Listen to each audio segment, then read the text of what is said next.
we're counting here, and what we're counting are the number of apples that we're collecting from the tree.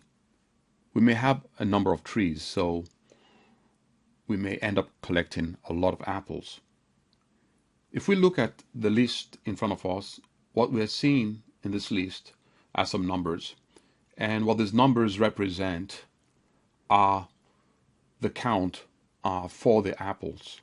For example, we start with no apple, and then we are now going to add one apple to no apple. And what do we get? So we add one apple to no apple, we get one apple.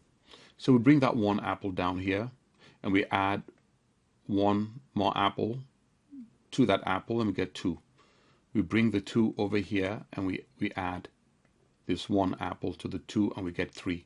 If we keep doing that, we are now increasing our count, and we're now developing a system of actually counting. So we know, for example, that if we have the number 6 here, what does it represent? It represents 5 apples. That's 1, 2, 3, 4, 5 apples. And then we are coming here, we're adding 1 apple to that 5 apple. And what do we get? Of course, you don't want to put 1, do you? You want to put like 1 apple. Okay? We get a total of 6. 1, 2, 3, 4, 5, 6 apples. Okay? But mathematics, of course, is really helping us here to represent the count of all these apples by just using a single number. So if we're going to write about this, what would we say? You don't just say 6, true? You can't. You have to say 6 units. And what is the unit? Well, the unit is the apple. So we have 6 apples. Okay? So we're going along with our count nicely here, but let us explain something else. Okay? You notice right in here we're talking about the equal sign. This is the equal sign. And what does that mean? What it basically means is this.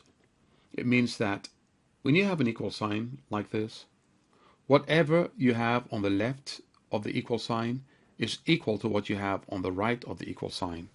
Okay? So if I was to write the items we have on the left of the equal sign, I can say 1, 2, 3, 4, 5 apples is equal to what? The items we have on the right, which is 1, 2, 3, 4 apples, and then I'm adding 1 apple to that. Okay, but no one wants to write this type of information like this. So what do? We say 5 apples is equal to 4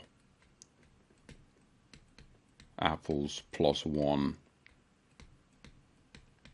apple. Okay, and for short, we just say 5 is equal to 4 plus 1. So we can see here how math can really help us simplify things we're talking about in real life and represent it in a very concise, in a very compact, in a very nice way. Okay, in a very simple way. So now then, if we're talking about these number of apples, we can just say 6 apples. And that's it. Okay? So we can see here then that what? The equal sign tells us what we have on the left-hand side of the equal sign. It also tells us that what we have on the right-hand side of the equal sign, they're both the same. So you can write 4, or you can write 3 plus 1. It means the same thing. Okay? And of course, the plus sign, what does that do? Well, it's telling us that we have some items like this, and we have another item over here, and we want to bring this item over to these items. So you have the plus sign. So what are you left with? Well, you may have like what? These many. Okay, they're now all together.